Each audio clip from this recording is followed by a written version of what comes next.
Thanks, Jeff. Appreciate that. Thanks, everyone. It's a pleasure to be with you this evening.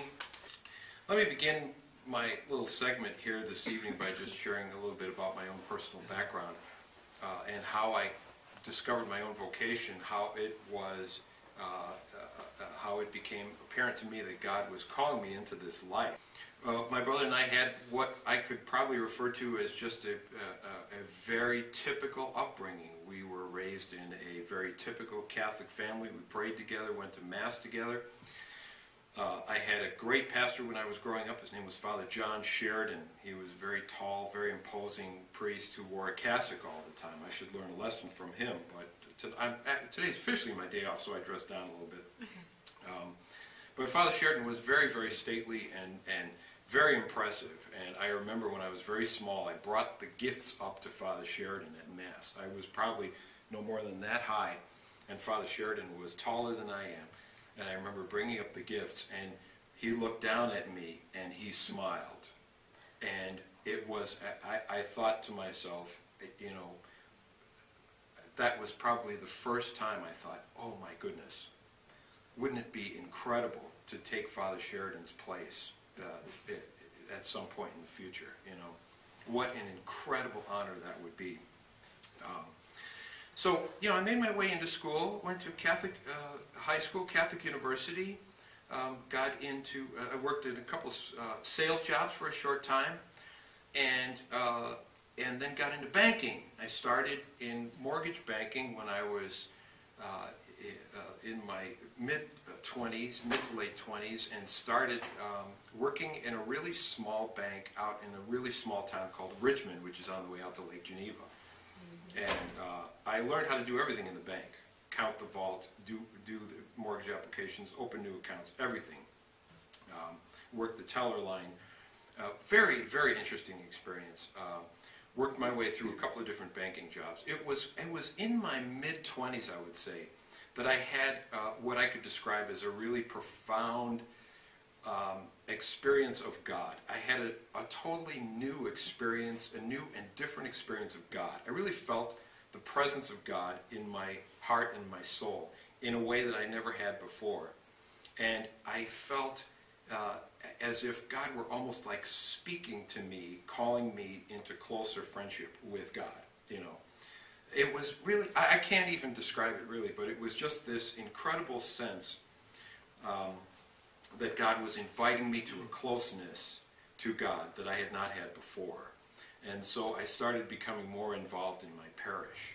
And I had really a lot of fun. I became an usher, and eventually I became a lector and a Eucharistic minister. And the more I did, the more I wanted to do. And then it wasn't long before a priest came to me and said, you know what, you should think about becoming a priest, you know. The pastor of the parish, actually. And I went home, I laughed. I was sitting there reading the newspaper. I said, I have no idea where he's coming from with that. But I couldn't concentrate on what I was doing because I thought, you know, priests just don't do that. They just don't walk up to someone and say, you know, ordinarily, I should say, you know, a priest will not ordinarily do that, or people will not just ordinarily do that, walk up to someone and say, you should think about becoming a priest. Maybe I should. I don't know. Maybe we'd have a lot more priests. I don't know. But it was the oddest thing, you know. And so I moved away, got a different job, moved away, and I registered in the parish. And I met the pastor.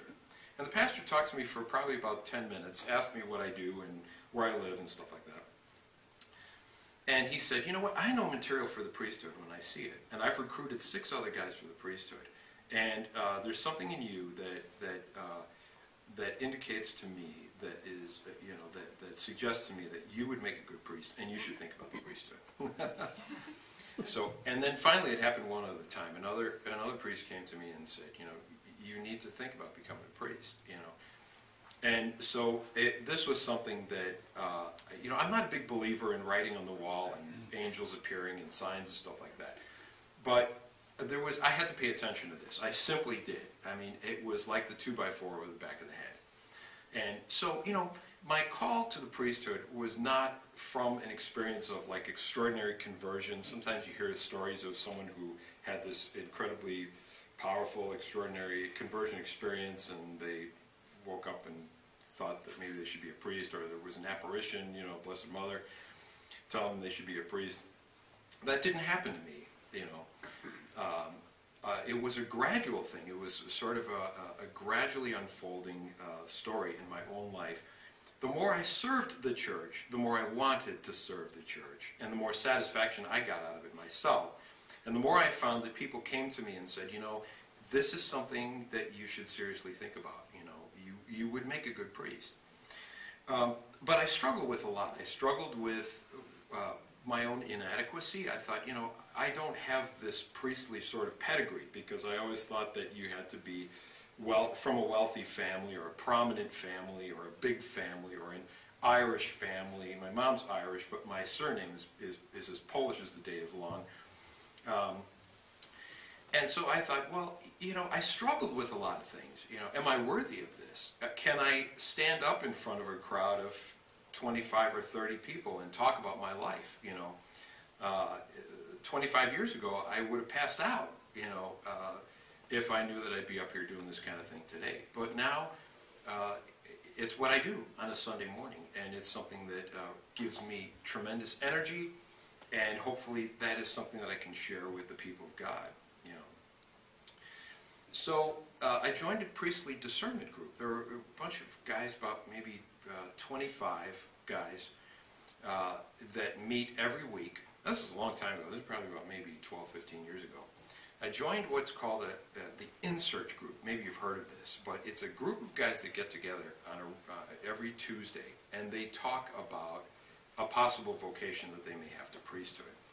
And it's an opportunity for the guys to kind of work out some questions that they have in their mind. Is this really for them? Are they ready to make a commitment to the celibate life? That's a very important thing too. And is this something that they can see themselves doing for the rest of their lives? You know, and it's a two-way street, because it's a decision that comes from within the individual, and then it's also a decision that comes from the church. So as you make your way into the process of becoming a priest, you know, you have the option until the day you're ordained of saying, you know what, thank you very much, it's been great, but I'm going to move in a different direction with my life. Likewise, the cardinal, the seminary, the archdiocese can come to you and say, you know what, thank you very much for your interest, but we think you would do better selling insurance, you know, or some other thing, you know. So it's really a two-way street. But, you know, I became a priest, I believe, because I was invited. I was personally invited. And was I ever? I mean, you know, it's as if God were really and truly putting the 2x4 to the back of my head, you know. And that doesn't happen to most people. But everybody's story is different, you know. If you were to talk to any number of priests, you would hear a totally different story. But that's what happened to me. And I think that's part of the gift and grace of where the church is right now and where the priesthood is right now, is that, you know, a lot of guys coming into the priesthood come from a variety of backgrounds. I did a homily some time ago when I actually explained that and talked about the guys that were ordained in the last year, what background they came from, the experiences, and it really very, very fascinating. But it's a gift and a grace, I think, that the church gives experienced men, older men, an opportunity to do this ministry and to share their faith with the people of God. I also, I think, became a priest because I really devoted myself to a life of personal prayer. And I think that in large measure my vocation came from my experience going to Eucharistic adoration every week. Monday night at 8 o'clock was my regular hour up at Marytown. I live not very far, probably about 20 minutes straight east of Marytown. And so it was very convenient for me, even in the wintertime when there was 4 feet of snow on the ground. But every Monday night, on a regular basis, I would be there at Marytown, and it was the greatest experience. It was like the high point of my whole week, was to go to the chapel there and just pray, because it was as if I was alone with the Lord. You know, there's the Lord in His Eucharistic presence and me, and the Lord is up there looking at me, and I thought, wow, this is just awesome. You know, there's nothing better than this besides heaven itself. And there was something so life-giving about that. It really helped to renew me every week so that I was ready for the struggles that I would have to deal with during the week, whatever they were. And so, you know, I really, I felt that part of what drew me to the priesthood, to public ministry, was my own life of private prayer. And so that's what brought me to the priesthood. On March the 24th of 2003, I was ordained. And the night before, I didn't think I'd get any sleep because obviously, you know, you're at the rehearsal the day before, just like a wedding. And, you know, it's a very exciting thing. And you kind of get pushed around. They show you where you're supposed to stand, or what you're supposed to say, so on and so forth. And I thought, okay, well, this is really going to be quite an ordeal. And I drove home and made a couple of phone calls. And then I went to bed that evening and thought, well, I'm probably not going to get much sleep tonight, if any at all, because tomorrow's just a huge day. Well, I just said, Lord, you know, tomorrow's ordination day, please give me some sleep. And I rolled over and fell asleep. And I woke up about 5:30 in the morning, and I looked at the clock, and I thought, wow, it's pretty early. And then all of a sudden I realized, oh my goodness, it's ordination day. This is a big, big day. So, so I raced downtown, and we had breakfast at the seminary chapel, what used to be Quigley Seminary Chapel, which is now the offices for the Archdiocese. And I had the honor of leading the morning prayer that day along with the Cardinal. And then my family and I went and had breakfast. And then after that, we went to the cathedral, and at 10 o'clock in the morning, we were ordained. And I'll tell you, it was like the most incredible day of my whole life, especially being on that floor. You just lay flat on the floor while the Litany of the Saints is being sung. And you realize that the Holy Spirit is being invoked on yourself and your classmates. And so there was a master of ceremonies standing off to the side, and he said, Ordinans, that's the name of those who are to be ordained. Ordinans, please stand. Ordinans, kneel. Ordinans, move this way, move that way. And then you kneel in front of the Cardinal, and he puts his hands down in absolute total silence, places his hands on the top of your head. And when the hands come up, you're on. Forever. Forever. Until they put you in the cold ground, you are on. And so as soon as all of us were ordained in the proper rite of the church and the prayer of consecration was said, the Master of Ceremonies all of a sudden became extremely cordial and polite. Reverend Fathers, to the sacristy, please. Reverend Fathers, your vestments, you know, and so we were all vested, and then we went out and finished the rest of the Mass. But all of a sudden I realized, this is it, I am on, forever and ever and ever. And it was at that point that the words, you are a priest forever, in the line of Melchizedek, really began to sink in. My first assignment was at St. James in Arlington Heights. And I moved out there and started to settle into the parish and started to get to know a lot of people out there. Now, this is a very big parish, similar to this. And I remembered a very simple prayer that my family and I prayed every day when I was growing up. And it goes like this. O divine Jesus, through the most pure heart of Mary, I offer you all my prayers and works, sufferings and joys of this day, for all the intentions of thy divine heart. That's the prayer. My family and I used to say that every day before we'd go on our way, whatever we were doing. My dad was a party guy. He was not into pain and suffering or anything like that at all. His life was all about fun. And I do mean that. His life, he dedicated himself to the pleasure principle, and he was just all about fun. He could never get himself to say sufferings and joys. He always said joys and enjoys. He would have nothing to do with suffering, nothing at all. But I remembered that prayer, and when I started to do the ministry of the priest, I remembered that prayer, and I said, you know what? Sufferings and joys, sufferings and joys. You know, it occurs to me that a priest, every day is different. That's the thing about this life, is that there are no 2 days that are alike. A phone call will change everything, and you could be out until 3 in the morning with the family, a bereaved family at the hospital, or you could be at a wedding reception until, you know, after midnight, and then up early the next day preaching the 7:30 Mass. No 2 days are ever alike, and that's one of the things that I think challenges me, but also is really a heck of a lot of fun, because it's not, there's no routine really, besides the regular schedule of masses, but everything else is unscheduled. You are at the service of the parish, whatever is going on at the parish at any particular time, with any particular person. But one thing that I learned is that as I started to live the life of the priest, my prayer life changed very radically, very radically. And what I mean by that is that I used to be one who would pray privately to God. I loved going to my room or going to the chapel or going to Marytown and praying privately. I don't do that so much anymore. Why? Because my prayer life is now public. You begin to realize that as an ordained minister of the church, you belong to the community, and you are there to lead the community in prayer. And so now I am almost, I don't want to say uncomfortable, but I am much more comfortable, much more at ease praying with the community.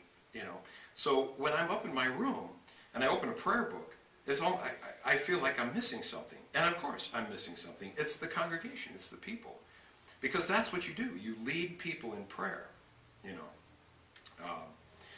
And so, one thing that I have come to learn in my relatively short time as a priest is that what people look for when they come here is Christ. They're looking for none other than Christ. People want to see Christ. They want Christ with them when they're getting ready to die. They want Christ with them when they're ready to make a commitment of their lives to one another in marriage. They want Christ to be there when their children are baptized. They want Christ with them when they're getting ready to go in for surgery. They want Christ with them when they're trying to make major decisions about the direction of their life. They want to know Christ more deeply in His Word, in the theology and in the tradition of the church, So that's what people come here for. And that's something that is something that I still have to really try to understand every day in my role as a priest, because it's very easy for someone like me to take my position here for granted. It's a very difficult thing to explain, but it's almost as if you can fall, as I mentioned, there's no routine, but you can almost think of yourself as a sacramental functionary, and that all you do is go from one sacramental thing to the other, to the other, to the other, And that's part of it, certainly, because you can't have the sacraments without a priest or deacon most of the time, unless there's some kind of special dispensation that's made. I'm thinking in particular of the Eucharist and Sacrament of Reconciliation. But, I happen to think this, in terms of the future of the priesthood. Priests really need to concentrate and focus on doing what only a priest can do, Because the challenges, especially in the life of a parish, are so incredible. There are buildings to maintain, there's grass to cut, there's snow to plow, there's a leaky roof to repair. And priests, especially the pastor, tend to get very caught up in this kind of stuff. And I think that what we need to do is come up with some kind of new model or new vision of the priesthood, so that priests can really focus on what only a priest can do. You know what I mean by that? Mm-hmm. Hear confessions, celebrate the sacraments, be with the sick, counsel people, be available to people. So I'm praying for a renewal of the priesthood, a renewal of the priesthood. And I think it's pretty obvious because, I have to be very, very honest with you. Sometimes I put my head down when I have my Roman collar on, because there are people that put us on a pedestal, and there are other people who wish us death. And I've encountered both. I think that the priesthood right now is in the worst crisis that it's been in since the French Revolution. I mean, I'm not sugarcoating anything for you folks. That's just the way it is, because of what is going on right now. So we need to pray. We need to pray for our bishops. We need to pray for our pastors. We need to pray for an increase in vocations. to priesthood and religious life. And we need to pray for a renewal, a strengthening of the priesthood of Christ. Because the Lord said, I will give you shepherds. He's never going to leave his church untended. He never has and he never will. But, you know, there are ups and downs. You know, I think in many ways we're way up right now. I have great, great hope and optimism for the future of the church at large. I wish I could say the same thing about the future of the priesthood, but I think we need to pray about that. We certainly do. Sometimes I wake up and I think to myself, what if the church had no money? You know? What if the church had no property? What if the church had no power? What if the church had no influence, you know, and no furnishings and no gold and stuff like that? Would we still be the people of God? You know, would we be more spiritual people?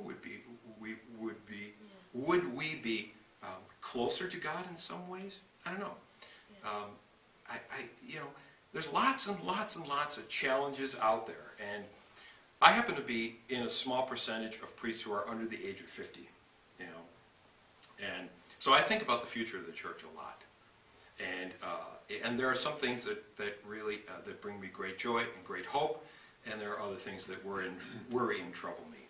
But when I look at the people of God who come every Sunday, and I mean, I'll tell you, you come down here on Sunday at 10:30, even at 9 o'clock, and there's standing room all the way around.